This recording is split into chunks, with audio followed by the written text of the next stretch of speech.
Hello. In this training video, we will be covering the assessment and plan screens of the encounter. Now, I will start out by saying that your assessment and plan step may include different screens in mine. This all depends on how your office has the encounter set up. We're going to start with our assessment screen first. The assessment screen is going to be used to document any diagnosis the patient has.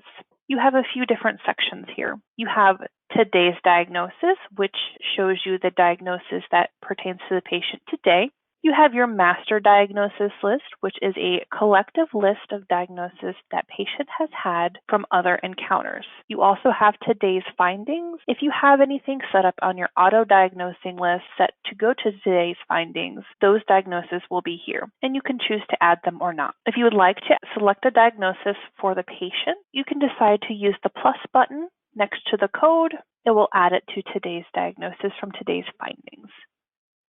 Master diagnosis list, you can also add via this method. If you need to add a brand new code to the patient's chart, you will go to this plus button in the upper right corner, click add, and search for your code.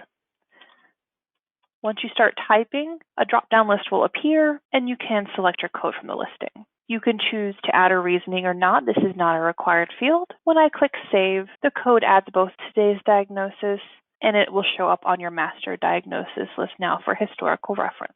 If you need to remove a code that was added by mistake, you can click the delete button from today's diagnosis.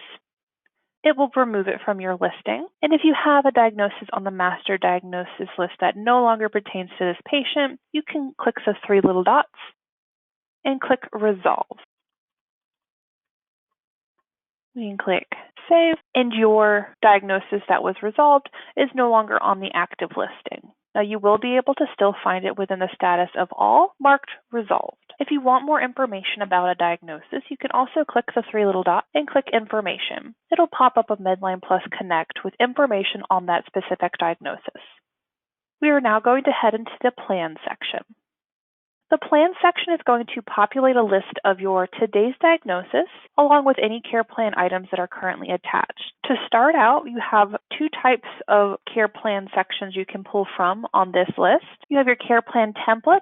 Think of this as a folder that contains multiple care plan items, so you can put together a plan to pull over all at once instead of individual items.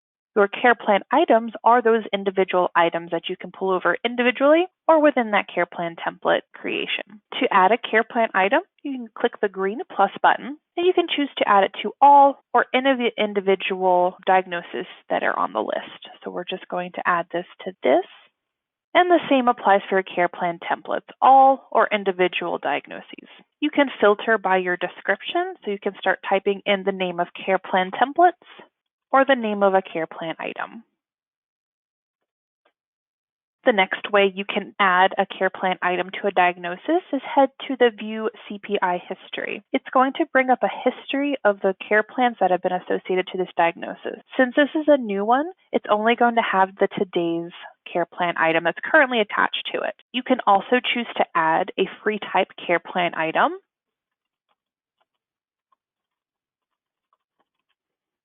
Once you've typed this out, you can click the Save button.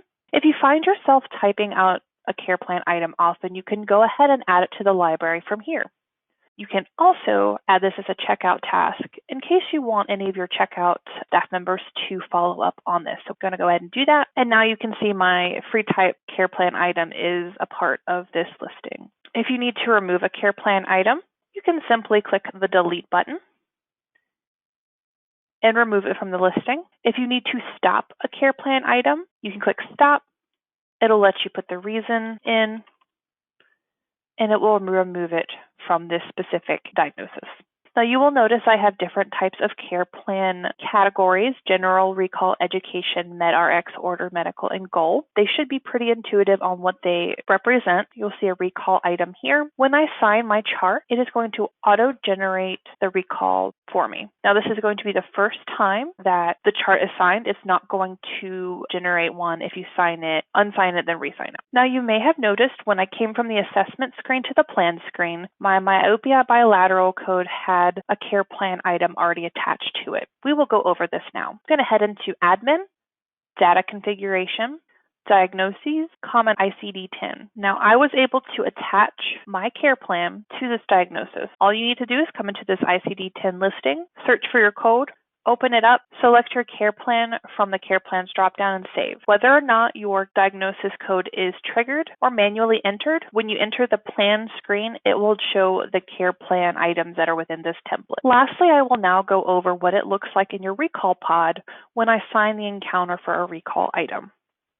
I'm going to head into my coding screen, enter in my login information, and look at the recall pod. I have a recall for 10/30/2021, which is the yearly recall that I put in. That was auto-generated when I signed my encounter. This concludes our video on the assessment and plan screens of the encounter. Please remember to use our knowledge base and contact us for any additional questions.